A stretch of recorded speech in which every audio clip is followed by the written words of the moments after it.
국민의힘 얘기 나온 김에 마저 좀 추가로 해보면은 지금 보니까 정진석 전 대통령 비서실장이 아마도 충남 이제 부여 청양 그쪽에 이제 공천을 받기 위해서 출마 선언을 했는데 실제로 지금 보류가 된 상황이고 이걸 두고 김태흠 현 충남지사 후보 같은 경우에는 정말 탈당까지 걸면서 이렇게 강력하게 반대를 하는데 도대체 정진석과 김태흠 사이에 어떤 일이 있었기에 이런 상황이 벌어진 겁니까?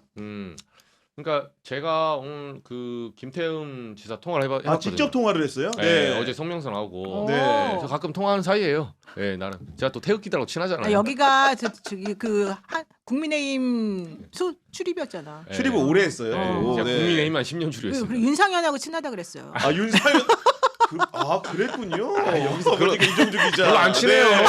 계엄 이후엔 통화 한 번도 안 했어요. 네. 그 혹시 넥타이가 혹시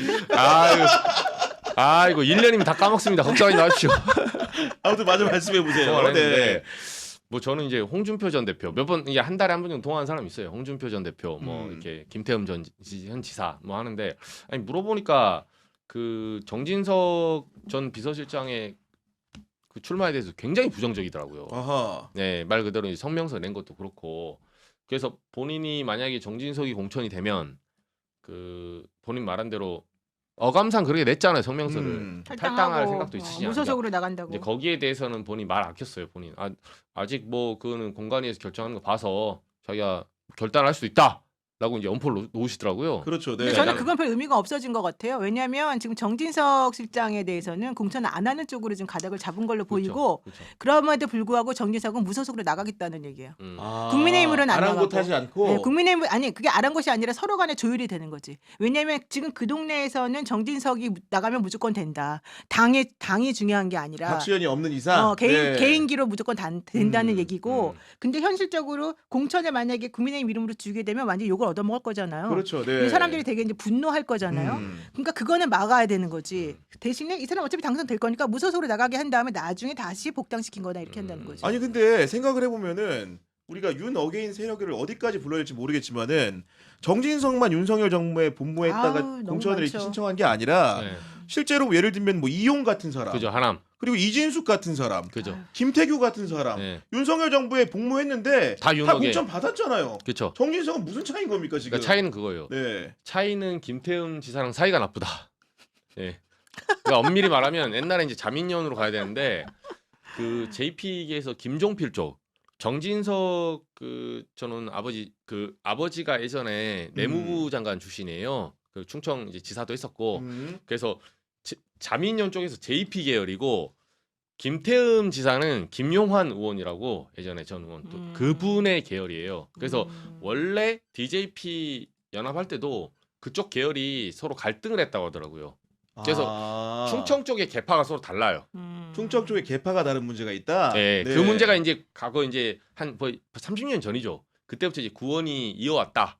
이렇게 이제 충청 쪽 물어보면 의원들이 다 얘기해줘요. 그쪽 관계자들은 다 알아요. 저는 뭐 그거보다도 제가 그 강혜경 씨 국조에서 증인 신문할 때 그때 같이 이제 갔었었거든요. 국회에 2번 갔었었는데 그때 정진석 실장도 증인으로 나와가지고 같이 증언을 했었었어요. 근데 정진석 실장이 비상계엄하고 난 다음에 저기 한남동에 있으면서 계속해서 용산에 있으면서 뭐 컴퓨터 다 증거인멸하고 난리를 쳤었잖아요. 이제 그런 여러 가지 것들이 이제 문제가 돼가지고 작년에도 이제 큰일이 있었었는데 국정조사 와가지고 본인이 너무 뻔뻔하게 이 윤석열에 대한 편을 들어주면서 자기가 이 비상계엄이나 이런 거에 대한 책임감을 전혀 못 느끼고 있었거든요. 저는 그 모습이 지금도 너무너무 머리에 딱 또렷하게 내리에 박혀 있어서 이 사람에 대해서 이걸 한다? 공천한다는 거는 결국은 국민의힘이나 또 내지는 이걸 뽑아준다?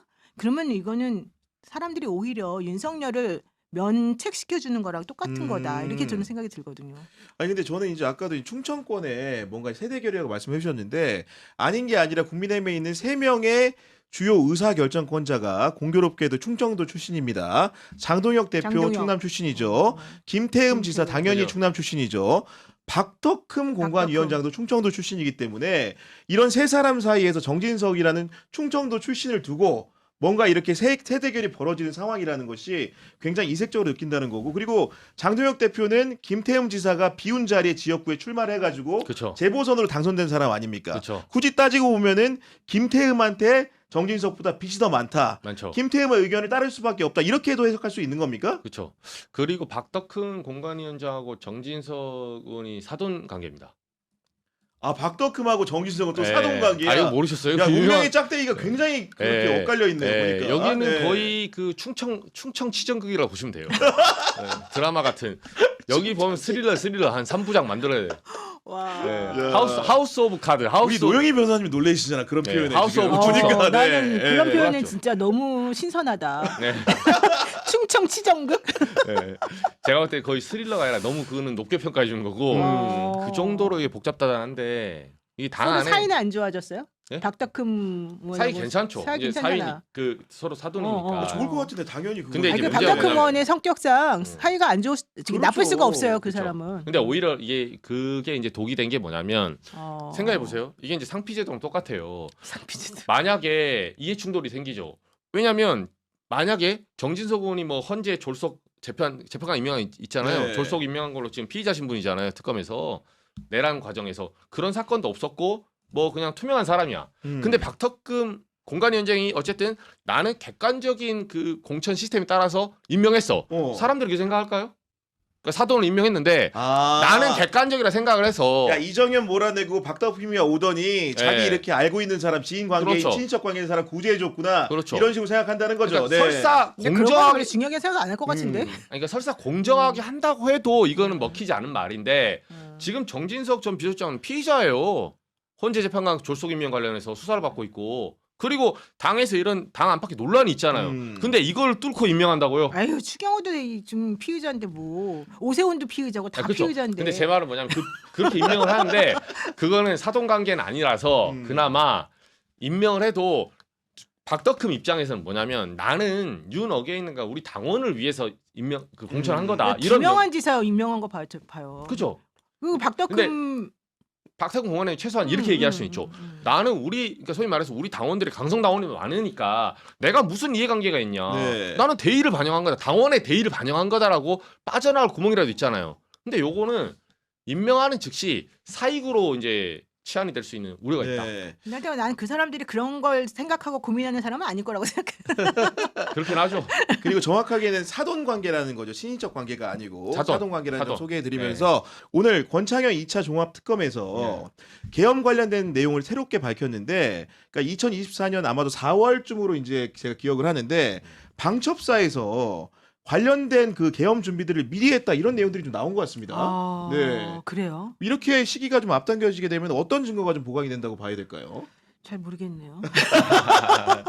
아니 물론 네. 그 조은석 특검 같은 경우에도 실제로 이제 그 여러 가지 계엄 준비의 과정이라는 것이 오랜 준비 과정을 거쳤다. 실제로 사령관들을 뽑고 인선을 했던 2023년 10월부터 보면 그 전에 노장원 그 전 그렇죠. 정보사령관의 수첩에 인사 명단이 적혀 있기 때문에 그런 작성을 거쳐서 인사를 했고 계엄을 오랫동안 준비했다라고 보기는 했는데 근데 지난번에 네. 판결할 때 그 부분은 인정을 그렇죠. 안 해줬고 수첩을. 그렇기 때문에 노장원 직위원 수첩. 재판부가 인정을 네. 안 했기 때문에 네. 그 부분에 대해서 탄핵할 수 있는 증거로 새롭게 수사가 시작되는 게 아니냐라는 관측을 받기 때문에 뭔가 좀 중요하게 보는 거겠죠. 중요하기도 네. 하고요. 사실은 이제 이게 조은석 특검에서 캐비넷에 넣어놨던 거가 있고 그다음에 어느 정도까지 됐는데 이제 하려고 그러다가 못했던 그 수사가 있거든요. 네. 그거를 지금 이쪽에서 마무리를 지금 새로 지으면서 지난번에 그 관련해서 자료를 달라 그랬는데 안 줬었어요. 네. 검찰이나 이런 쪽에서도 그렇고 조은석 특검에서도 안 줬다고 그러고 음. 그러다가 이게 지금 정리가 됐어요. 그러면서 자기네들이 이제 받아올 수 있는 걸 받아왔대요.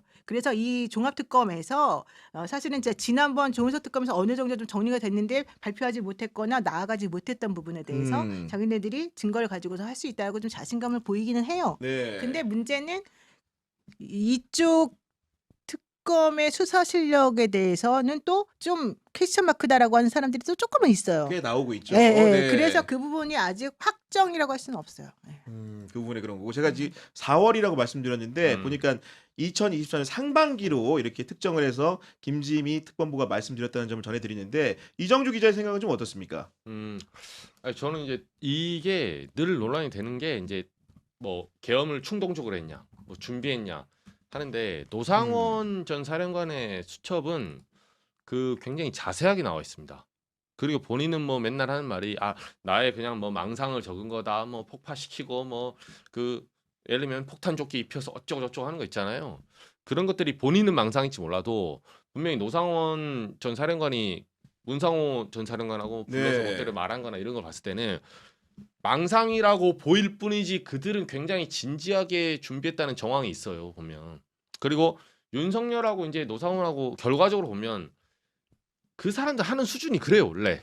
예, 그러니까 여러분들이 이게 망상이었다 치부하는데 저는 개인적으로 그거는 미리 준비는 해놓고 네. 터뜨린 게 열받아서 야 김건희 특검 한단다, 한동훈이가 지금 특검 발의한단다, 뭐 여러 가지 정황이 있었잖아요. 2024년 12월 3일 인근에 가서는 그걸 보고 이제 폭발을 그때 한 거죠. 이제 트리거가 그때 된 거지. 그거를 야 오늘 계엄해 이렇게 해서 하기에는 그 전에 전 단계에 그런 어떤 정황들이 너무 많아요. 그리고 최근에 보니까 내란 전담 재판부 맡기길 잘했다고 느껴지는 오, 게 기본적으로 사실관계에 대한 판단도 더 엄정하게 하는 것 같고 그렇기 때문에 윤석열의 그런 계엄 그 준비 시점에 대한 판단도 전임 재판부인 지기현 재판부와 달리 윤성식 재판부가 전향적인 판단도 할 수 있지 않을까 이런 기대가 듭니다. 네, 맞습니다. 왜냐하면 1심에서 무죄 판결 나왔던 것도 법리적으로 보강을 정확히 하셔가지고 또 유죄를 다 판단도 내리셨고 현실적으로 사실관계 같은 것도 정확하게 또 특정을 해주셨기 때문에 내란 전담 재판부에서 이번에 첫 번째 판결 나온 걸 보면 앞으로 이제 방향성 같은 게 확인이 되거든요. 저 좀 기대를 해봅니다.